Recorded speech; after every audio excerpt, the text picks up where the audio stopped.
So Hippocrates said, all disease begins within the gut. And he couldn't be further from the truth. He was so right when he said this. That is why your gut health is so important. So I want to bring you back to the ropes, if you can now think. If you take this, your nutrients absorption, so it's not just what you eat, but what you absorb that impacts your health. So if you think about this digestive system that's lying here, and you dissect every single layer, you'll see there's a couple of layers to it. If you dissect it and you lay it next to each other, the absorption surface comes to plus minus 250 square meter, and that equivalents to about a tennis court. And then we've got, this is probably my most favorite topic, is the forgotten organ. That's where your microbes and your gut flora comes in.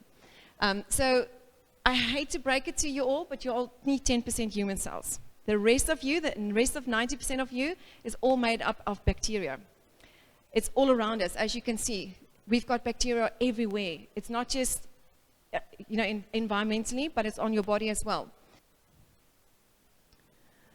So gut disease versus wellness. And I say disease because your body becomes diseased. It's in an uneased state when you are unwell. So 74% of Americans suffer from GI discomfort. In South Africa, statistically, it is 1 in 5 South Africans suffer with gastro problems. So the microbes that's within, your microbiome, which is also another word for your forgotten organ, provides a mirror for your health. So if you want to look at what your gut looks like, look at your health. And then we've got, and this is where we come into mental wellness and your spiritual wellness, because your gut is your second brain. Gut inflammation can impact the brain. It also has a great impact on your neurodevelopment and your neurodegeneration. So that's where the gut and mind brain plays a connection. IBS goes hand in hand with mood disorders, example, your anxiety, depression. And then stress, ladies and gentlemen, doesn't just always originate out of your mind or your thoughts. Stress can also originate from a gut that is imbalanced.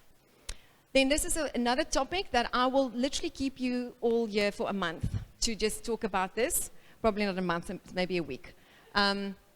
It's leaky gut. So it's a dysfunction in your gut lining, literally where your gut lining has holes in it, if I can explain it like that. And then undigested food particles goes into your bloodstream.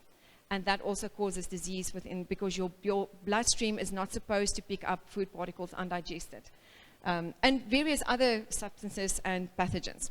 Do you suffer from any digestive issues? Frequent food allergies or sensitivities, especially after eating? Do you experience mood swings or constant irritability? And it's not just the children that can do that. Then you've got skin problems. Think about eczema, psoriasis, acne, any skin problems. Frequent anxiety attacks. Do you suffer from depression, even if it's just mild? Then have you been diagnosed with an autoimmune disorder? And there's various of them. Poor memory, brain fog. Diabetes, have you been diagnosed with diabetes? Frequent infections and illnesses. Think about that cold that it doesn't leave you after 2 weeks. And then a lack of energy and chronic fatigue. Now, I know everyone suffers with that. So I want you to trust your gut in this. And if you have answered 1 or 2 or more of these questions, and you've said yes, then I would like you to pay attention to the next 2 slides, because if your gut suffers, then so does everything else. So how to heal your gut? We remove, we replace, we repair, we reintroduce, and then we rebalance the gut. And that's how you heal it. So some practical ways that I wanted to gift you today to just start off with is eliminate inflammatory foods. Now think about your fried foods, your packaged foods, processed foods, all of that.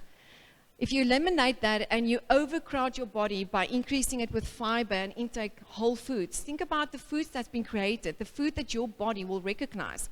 It's not a particle that you're putting in that's got an E1, 2, 3 at the side that your body now needs to decipher. No, you eat what God created for us to eat. You feast on fermented foods. You think about kefir, kombucha, kimchi, sauerkraut, all your fermented foods is loaded with good bacteria. And if you eat calmly and slowly, like I discussed earlier, it's one of those things that our body needs it, that you connect with your food. So be present when you eat. Antibiotic use. We are overusing antibiotics, unfortunately. For every cold and sniffle, we are running for antibiotics. It's being used in our food. So that makes the bacteria more resistant. Then take a cold shower. And I would encourage you to do this. It's so refreshing. Every morning. If you can't do the entire cold shower, do the last 30 seconds of it. Just stand in a cold shower, move it all the way to cold, and then just stand there and then do the breathing exercises. It's amazing what it does for your body. Not only are you refreshed for the whole day and you're awake, but it also activates your parasympathetic nervous system, which is your rest and restore mode. So start your day with a cold shower. Then drink plenty of water. Avoid chemicals. Now this can be either in your cleaning products in your house, or it can be your personal care products. So then get moving. This is one of my favorite. I love exercising, and I'm happy to say that I'm back into that routine again. And then give your gut a rest. That means fasting sometimes. Intermittent fasting is amazing. A couple of supplements that I love to add in. First of all is probiotics. Bone broth. If you've got an amazing quality, it's loaded with your collagen, your glutamine, everything else that's all on the list. But bone broth.